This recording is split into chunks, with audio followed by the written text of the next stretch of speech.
प्रिय दर्शकों, स्वागत है आपका हमारे YouTube चैनल में। दोस्तों, आज हम आपके लिए एक ऐसी कहानी, एक ऐसा प्रसंग लेकर हाजिर हुए हैं जो काफ़ी ज्ञानवर्धक है और काफ़ी चर्चित भी है। प्रिय दर्शकों, ये कहानी एक कीड़ा की है।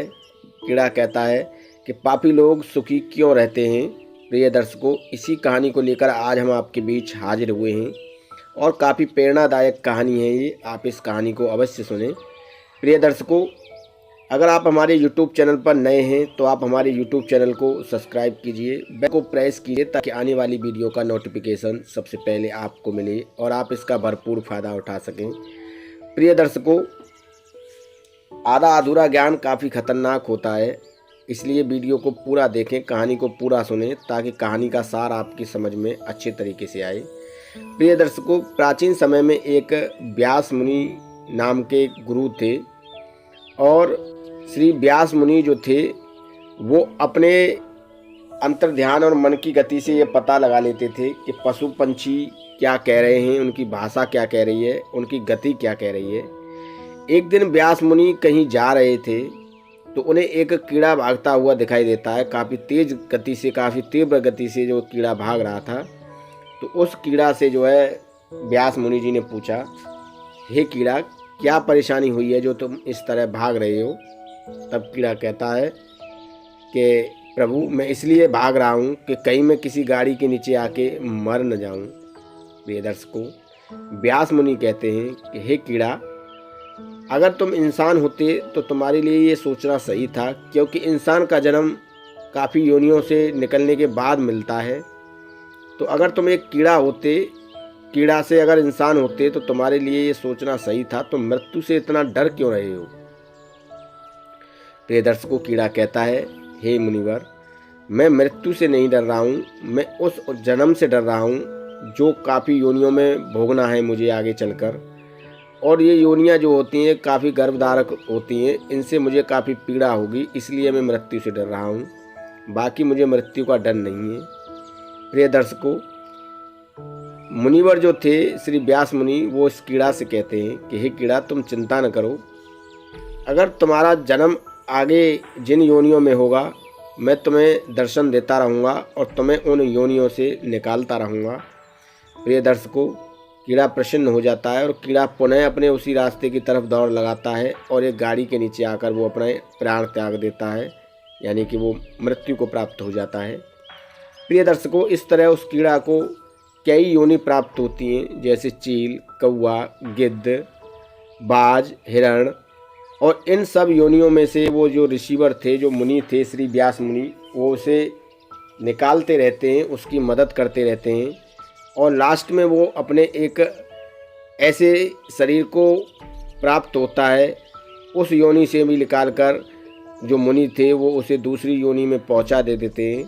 प्रिय दर्शकों, श्री भगवान ऋषि मुनि व्यास मुनि जो थे उसे तब तक उन योनियों से निकालते रहते हैं जब तक वो एक ब्राह्मण शरीर के रूप को प्राप्त नहीं कर लेता है। जब वो कीड़ा एक ब्राह्मण रूप को प्राप्त कर लेता है तो जो श्री व्यास मुनि जो थे वो जब बच्चा 5 वर्ष का होता है तो उसके कान में एक तारास्वत मंत्र का जो है उपदेश देते हैं। तारास्वत मंत्र का उपदेश पाते ही वो बच्चा इतना ज्ञानवान हो जाता है कि उसे सभी ग्रंथ और वेद पुराणों का ज्ञान हो जाता है, बिना पढ़े ही, बिना लिखे ही।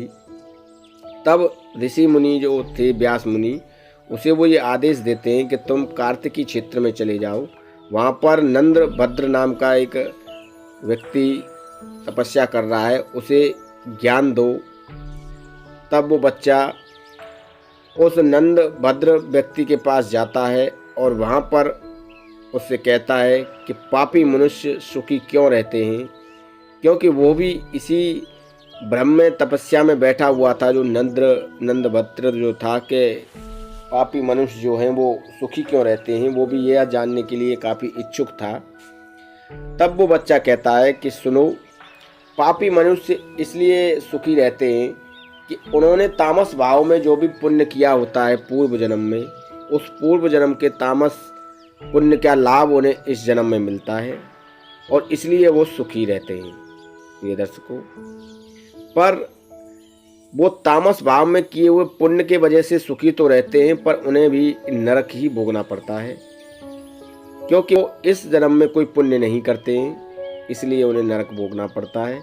सुखी इसलिए रहते हैं कि उन्होंने तामस भाव से जो पुण्य किया था पूर्व जन्म में, उसका फल उन्हें इस जन्म में पापी रहकर भी सुखी रहते हैं। ये इस तरीके से उन्हें इस जन्म में ये फल मिलता है। प्रिय दर्शकों, वो बच्चा कहता है कि चार तरीके होते हैं और उन 4 तरीकों को आपको भी समझना चाहिए। पहला तरीका तो ये होता है कि जो लोग परलोक में जाते हैं उन्हें परलोक में भी दुख मिलता है, वहाँ भी उन्हें सुख नहीं मिलता है, और जो इस लोक पर रहते हैं वो यहाँ सुखी रहते हैं, पर परलोक में वो दुखी रहते हैं। और दूसरा इस तरीके से है कि जो परलोक में जाते हैं उन्हें परलोक में भी सुख होता है, पर इस धरती पर उन्हें दुख होता है। इस लोक में उन्हें दुख होता है, पर परलोक में सुख होता है। तीसरा इस तरीके से है कि जब वो परलोक में जाते हैं तो उन्हें परलोक में भी सुख नहीं होता है और इस लोक में भी उन्हें सुख नहीं मिलता है। प्रिय दर्शकों, चौथा इस तरीके से है कि उन्हें किसी भी लोक में सुख नहीं मिलता है, चाहे यमलोक हो या परलोक हो, चाहे यह लोक हो। तो प्रिय दर्शकों, इस तरीके से उस सिद्ध सारद बालक ने नंदभद्र को ये बताया कि पापी लोग जो है सुखी क्यों रहते हैं, और उस बच्चे की बातें सुनकर नंदभद्र जो था वो खुश हो जाता है, प्रसन्न हो जाता है। इसके बाद वो बच्चा जो है अपने शरीर को त्याग देता है, और उस शरीर को त्यागने के बाद वो जो नंदभद्र था वो अपने विधि विधान से, अपने अंतर्भावना से उस बच्चे का अंतिम संस्कार करता है और उसकी अस्थियों को भी एक अच्छी नदी में विसर्जित करता है। प्रिय दर्शकों, इसके बाद में वो बच्चा दोबारा पुनः जन्म लेता है और वो एक ऋषि मुनि के रूप में जन्म लेता है, और वो बच्चा आगे चल के एक इतना बड़ा ऋषि मुनि बनता है कि उसने कई ग्रंथों की रचना की थी, कई बड़े बड़े ग्रंथ और वेद शास्त्र, वेद पुराणों की रचना की थी। प्रिय दर्शकों, ये कहानी थी एक कीड़ा की। कीड़ा कहता है कि पापी लोग सुखी क्यों रहते हैं, और इस कहानी में हमने आपको यही बताया है कि पापी लोग सुखी क्यों रहते हैं, पापी लोगों के सुखी रहने का कारण क्या है, वो हमने आपको इस वीडियो में एक्सप्लेन किया है और आपके ज्ञान को ये समझाने और बढ़ाने की कोशिश की है।